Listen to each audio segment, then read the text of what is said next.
Voltamos com Em Pauta. Antes a gente estava falando sobre o saneamento básico, né? E agora dia 17 é dia estadual do Rio dos Sinos, né? Solange, que ações específicas o Centro Ernest Sarley está programando para a comemoração do Rio dos Sinos? Bom, juntamente com o comitê gestor, então, instituído, que o Neymar comentou, né? Ressaltou aqui, mas a Emater, né, esse grupo de comitê gestor, ele tem a representação de várias secretarias da prefeitura, mas nós temos a Comus e a Emater, né, que são entidades parceiras. Nós temos programado, então, algumas ações, né, lá no balneário municipal Victor Mateus Teixeira, que foi a primeira área em 2009 que foi cadastrada nesse grande projeto da bacia, que é o Verde Sinos. Então, nós vamos colocar ônibus, transporte, através da Prefeitura e Secretaria de Educação, deslocar alunos, principalmente da escola Peixe Dourado, e vamos ter ações de plantio de mudas de mata ciliar, né? Envolvendo a comunidade ali do entorno do banhado, né? Famílias, residentes, né, nessas redondezas que estão já cuidando do rio, são parceiro lá no balneário, existe 28 pessoas, né, abraçados com a dona Noemi e o seu Miro há bastante tempo, então, cuidando de toda aquela curva do rio que está bem recuperada, né.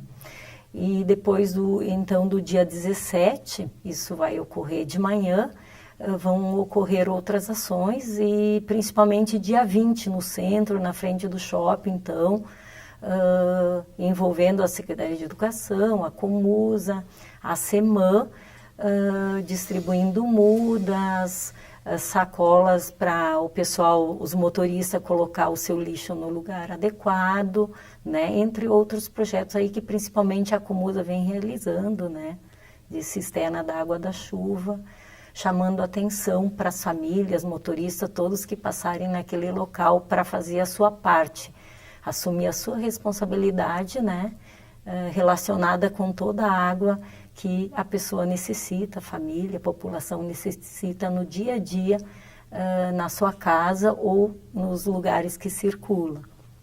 Há uma parceria entre a Ernest Sarley, a Comusa e a Secretaria de Educação para difundir conhecimento nas escolas e preparar a nova geração aí para uma conscientização sobre a água, o uso correto da água. De longa data, né, a Secretaria de Educação vem realizando trabalhos bem focados, né, e inclusive existem 10 indicadores de sustentabilidade, né, que foram instituídos na rede municipal de ensino e que prevê o cuidado, né, nas escolas e com a comunidade, né, as ações da escola indo para a comunidade em relação ao resíduo, né, e principalmente focado na questão da água, né, da economia, na instalação de cisterna.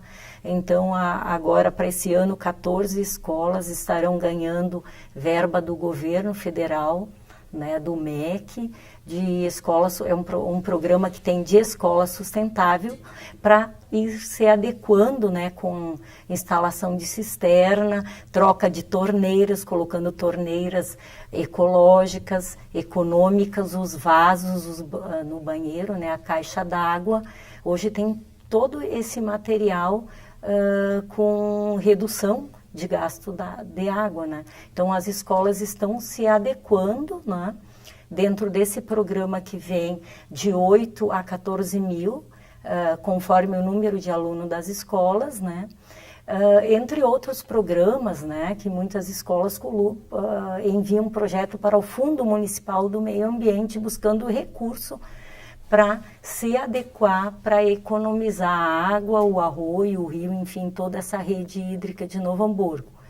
Quanto ao projeto Verde Sinos, que o Centro de Educação Ambiental é a unidade âncora, nós tivemos uma etapa 2 durante 2 anos, que juntamente com a Emater, né, as secretarias, nós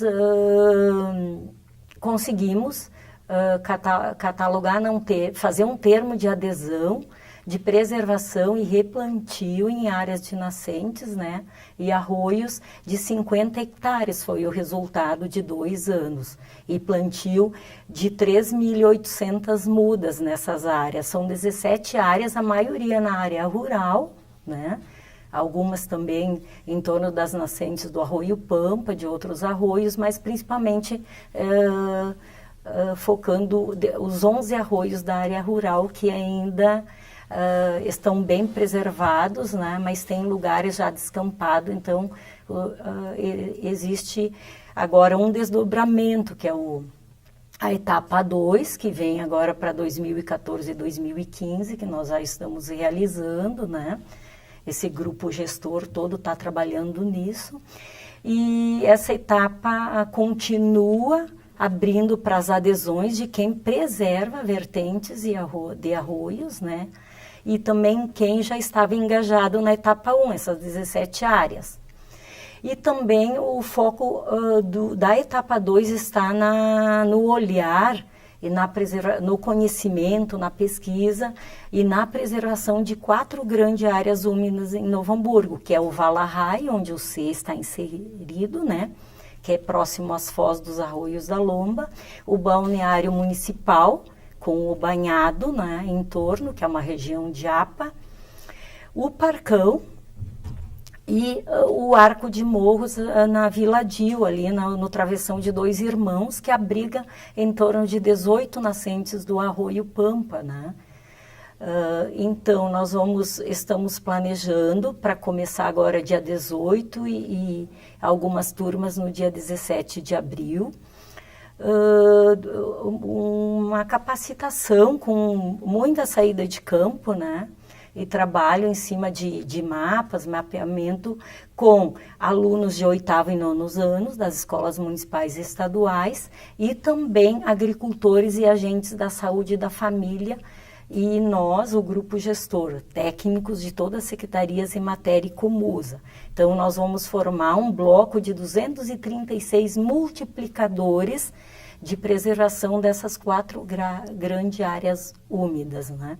Então, essa formação vai agora, então, desde 18 de março até por volta de início de outubro, e onde vai ter um grande seminário, né, então, em Novo Hamburgo, finalizando essa formação, onde todos os alunos e técnicos e agricultores receberão um certificado de 40 horas da Fundep e Petrobras, Fundep Unicinos, né, e Petrobras Ambiental, que são os grandes gestores, patrocinadores desse grande projeto da Bacia Sinos, tentando fazer com que realmente ocorra, se preserve um corredor ecológico na bacia.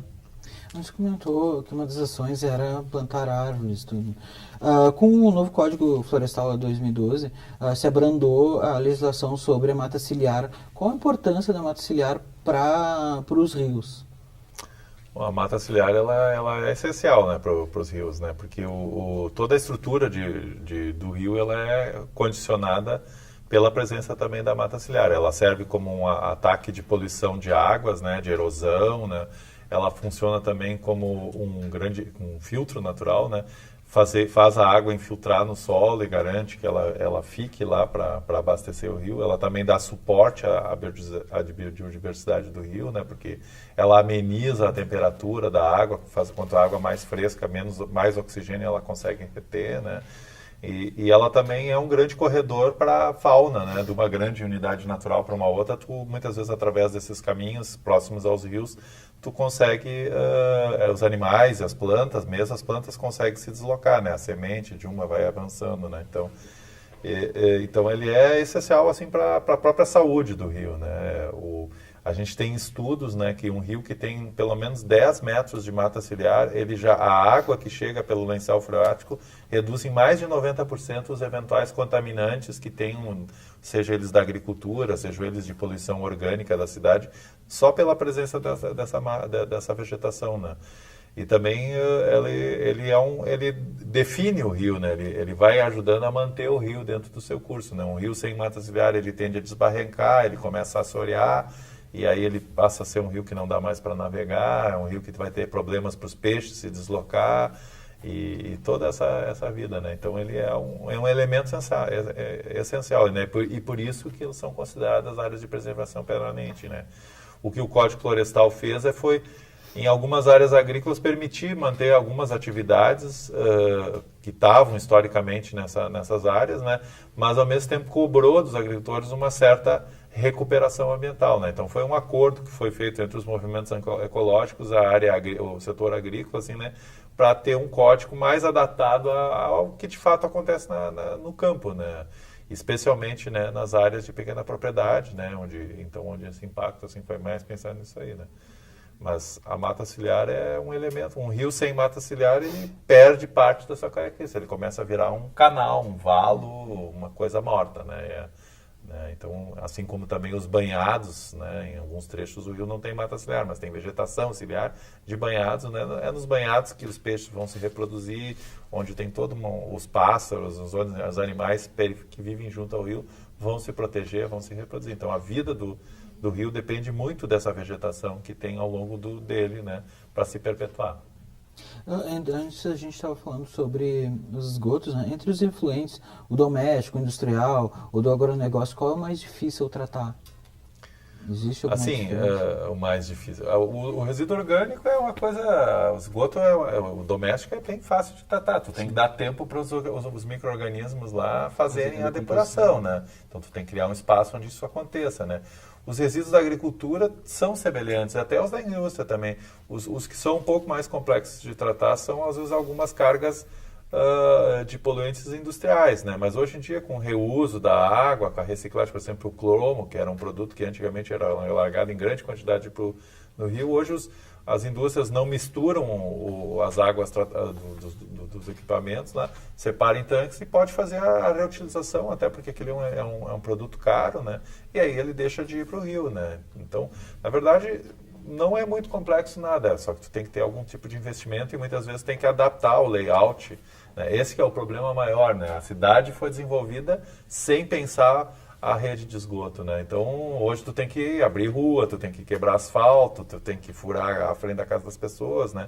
Se isso tivesse sido feito num outro momento, seria bem mais simples. É a mesma coisa dentro das indústrias, né? Tu tem que adaptar o layout industrial para as águas serem conduzidas de um jeito que elas passem por sistemas de tratamento, né? Essa readaptação, né, é que às vezes é o que é um pouco mais, torna essa coisa um pouco mais cara. E também a falta de visão das pessoas, a cultura, a gente cresceu, as pessoas cresceram num ambiente em que se jogava o lixo no rio, né? Só que hoje em dia, como tem cada vez mais pessoas, essa cultura tem que ser transformada, né? Então, às vezes eu acho que a maior dificuldade está na cabeça de fazer aceitar algumas pessoas que essa evolução precisa acontecer, né? Tem gente que diz assim, antigamente era assim, ninguém se preocupava com isso. Realmente, ninguém se preocupava. Hoje em dia a gente tem que se preocupar e mais que se preocupar tem que agir, né? Por exemplo, meu colega já me avisou que a gente já está no final do programa. E esse é o gancho para a minha última pergunta, né? A água é um elemento fundamental para a vida. E eu li que o Brasil despeja diariamente 15 bilhões de litros de dejetos nos rios, né, nos nossos rios. Então, diante disso, assim, a crise hídrica, por exemplo, em São Paulo, não se passa só por uma má gestão na Sabesp. Eu acho que, como eu estava falando, é uma questão de cultura. Como a gente pode, aí eu coloco para todos aqui, como a gente pode mudar essa cultura? Como a gente pode mudar todos nós, né, sociedade civil, indústria, agricultura, para mudar a gestão sobre a água, o seu uso da água, o seu uso mais racional? Posso começar, né? Acho que cultura a gente não muda assim, né?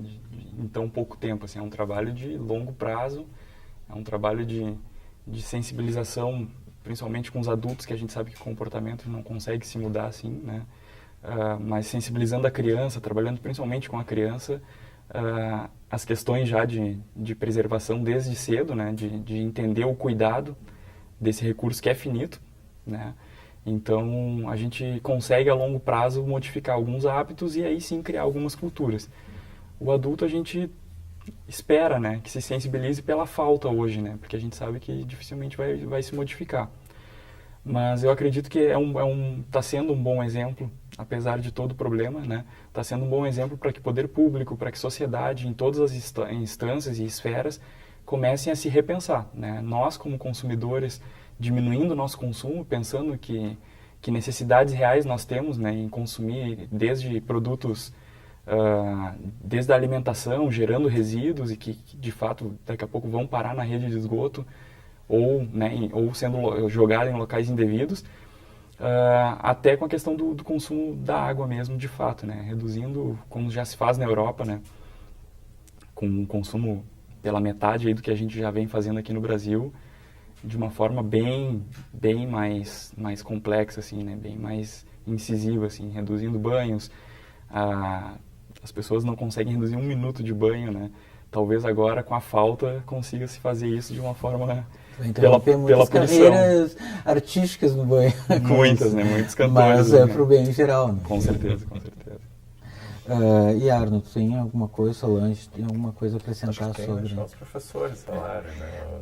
Bom, a Rede Municipal de Ensino vem há muitos anos, né, num trabalho árduo em relação a essa questão, né, do consumo, né, toda forma de consumo, que é trabalhado em todas as salas de aula, com todos os níveis, desde os 2 aninhos de idade, né, lá com a bióloga Rita da Educação Infantil, que é uma batalhadora junto aos pequenos, né, para eles desde 2 aninhos de idade chegarem em casa com essa fala, né, e com essa conquista com os pais. Então, acho que isso é muito importante, desde pequenos, eles já ser trabalhado e eles compreenderem disso, né, dessa economia, dessa importância, e que eles têm que se envolver e serem multiplicadores também na família, né, desde pequenos.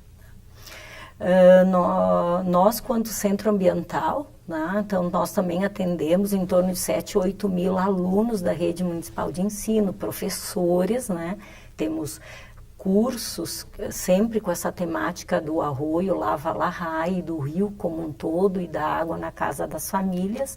Então nós desenvolvemos entre outras experiências, um tratamento de raízes, né, com toda a água que sobra das pias, das torneiras de rua, né, dos banheiros. Então, um apoiador que ajudou a gente conseguir instalar e trabalhar agora, acompanhar, é o engenheiro Fábio, né, do DEP. Hoje, atualmente, esse ano, ele trabalha na Secretaria de Agricultura, né, e já, inclusive, fez uma reunião com os agricultores da Lomba Grande, né, para mostrar essa experiência no centro ambiental e multiplicar esse projeto, que são pequenas ações, né, de economia e também de tratamento muito simples, como o Arno mencionou antes aqui, que pode ser feito em pequenas áreas, tanto e nas casas também, de famílias que têm pátio, enfim. Existem várias pequenas maneiras da gente ir mudando, né, a mentalidade das pessoas e de provocando, né, esse aprendizado, né, nas famílias dos nossos alunos e da comunidade como um todo. E além da rede, né, o Centro Ambiental está engajado nesses processos todos, com a Comusa, com a CEMAN, com a Prefeitura, como um todo, né, trabalhando a educação ambiental para a gente chegar lá nos nossos objetivos, né? Então, pelo menos em a gente atinge pequenas metas que funcionam e dão resultado a curto, médio e longo prazo aí que a gente tem buscado, né? Como município, como bacia junto ao Comitê Sinos também. Isso funciona, né? A gente que está há mais de 20 anos aí atuando lá no Comitê Sinos e no próprio Movimento Reza para a Defesa Ambiental, a gente percebe que esse processo vem acontecendo, né? Por trancos e barrancos, por um lado, mas também por um processo sistemático que tem sido feito nas redes de ensino, né? E a gente agora, esse ano, como o Movimento Reza, também dentro do programa Verde Sinos, nós estamos fazendo um trabalho de capacitação, de formação de lideranças das associações comunitárias da nossa região, para que também os líderes comunitários, as pessoas que têm acesso direto mais à população adulta, né, comecem a realizar intervenções e ações de recuperação, de promoção da educação ambiental ao nível das comunidades, né, e que também fiscalizem, né, o cidadão fiscalize o setor privado, né, exigindo produtos de melhor qualidade com responsabilidade ambiental, e também ações do poder público, né, naquilo que cabe ao poder público fazer, e mexendo também com o lado da comunidade, né, porque o cidadão também tem que participar desse processo, né. Então é um processo de evolução constante, né. O Brasil, eu acho que está passando por um processo de transformação a partir desse fato que está acontecendo no centro do país, né. Está se vendo que aquela conversa lá que os nordestinos não era a vagabundagem dos nordestinos, realmente o problema da água é um problema sério, ele é nevrálgico porque ele é um recurso essencial à vida, né? E ele une todas as pessoas, né? Eu sempre digo, o Rio dos Sinos, ele unifica esse 1 milhão e pouco de pessoas que aqui vivem. Todos têm essa água circulando diariamente dentro dos seus corpos e devolvendo alguma coisa disso com uma outra qualidade para ele, né? Então essa dinâmica, né? Essa fonte de vida que ao mesmo tempo é tão frágil, né? Que facilmente pode ser degradada, ela tem essa potência, essa capacidade de imantar um desejo coletivo de fazer alguma coisa para o bem de todo mundo, né? Porque todo mundo precisa da água, mesmo a pessoa mais rica do mundo, se ela não tiver um copo d'água, o dinheiro dela não vale nada. Sim. Muito obrigado, Arno. Obrigado, Solange. Obrigado, Neymar. Infelizmente, o programa está terminando. Teria mais questões para abordar, né? Felizmente, eu acredito que Novo Hamburgo tem uma tradição no movimento ecológico e também tem um movimento da prefeitura, da Comusa, em mudar o quadro, tornar o quadro melhor, né? Muito obrigado mesmo. Obrigada. E obrigado a você, a sua audiência. Voltamos na semana que vem com mais um Em Pauta.